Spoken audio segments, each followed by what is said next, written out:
महल, किले, हवेलियों और मंदिरों के लिए मशहूर रेगिस्तान के इस शहर में आपका स्वागत है। ब्लू सिटी कहिए या सन सिटी या फिर कह लीजिए किलों का शहर।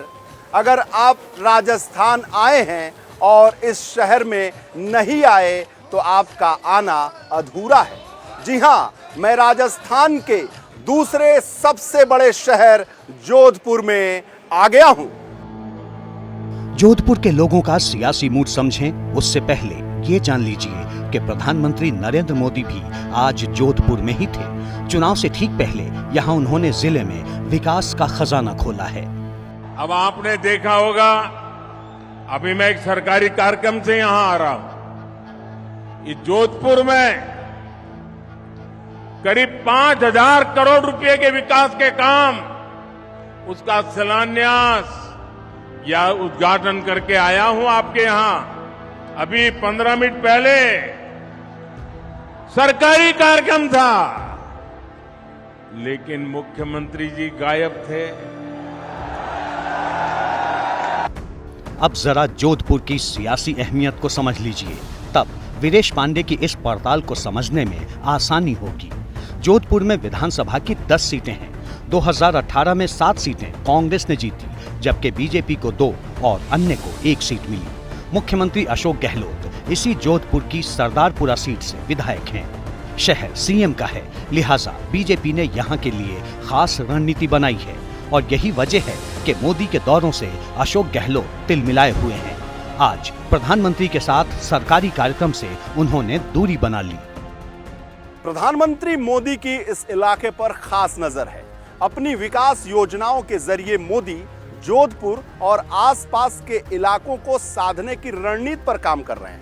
अपने चुनावी दौरे में प्रधानमंत्री ने जो सियासी हवा बनाई है, उसका असर यहाँ के चुनाव नतीजों पर जरूर दिखाई देगा। शहर का मूड समझने की शुरुआत हुई मशहूर मेहरानगढ़ किले से।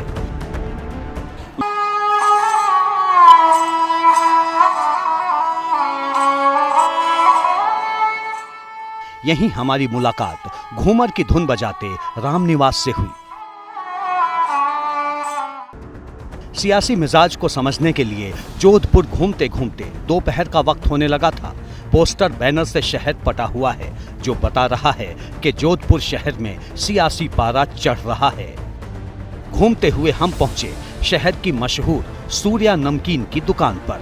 सरदारपुरा विधानसभा के जालौरी गेट इलाके में ये दुकान है, जहां का मिर्ची बड़ा बहुत मशहूर है। मिर्ची बड़ा के स्वाद के साथ यहीं पर सियासी स्वाद की भी चर्चा शुरू हो गई।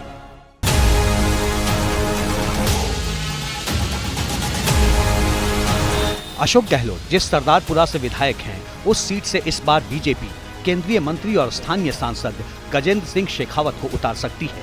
वीरेंद्र पांडे ने शेखावत को जोधपुर में खोज निकाला और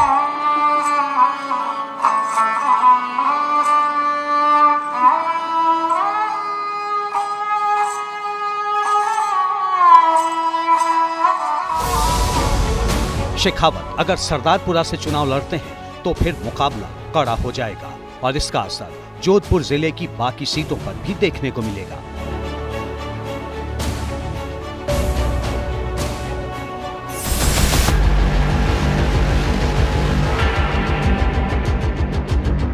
जोधपुरी पगड़ी राजस्थान की शान है।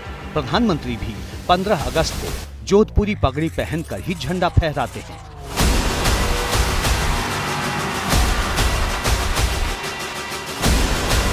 वीरेश पांडे ने भी एक पगड़ी की दुकान पर जाकर यहाँ की शान को सिर पर चढ़ाया और सियासी मूड को समझने की कोशिश की।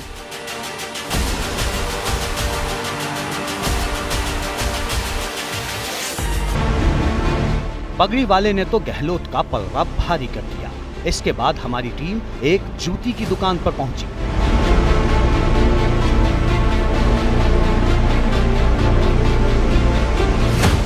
जूती के लिए जोधपुर काफी मशहूर है। मतलब जोधपुर में क्रेज मोदी का भी है। अब तक की पड़ताल में मुकाबला कांटे का दिख रहा था, लिहाजा जोधपुर की एक और पहचान जोधपुरी सूट की एक मशहूर दुकान पर हम पहुंच गए। कांग्रेस से लेकर बीजेपी के नेता तक यहाँ के कस्टमर हैं, लेकिन पलड़ा किसका भारी है, इस पर पत्ते इन्होंने नहीं खोले। कुल मिलाकर देखें तो जोधपुर का चुनाव दिलचस्प रहने वाला है। गहलोत के क्रेज में कोई कमी नहीं है, लेकिन मोदी का माहौल भी यहाँ बना हुआ है। ऐसे में इस बार मुकाबला कांटे का हो सकता है।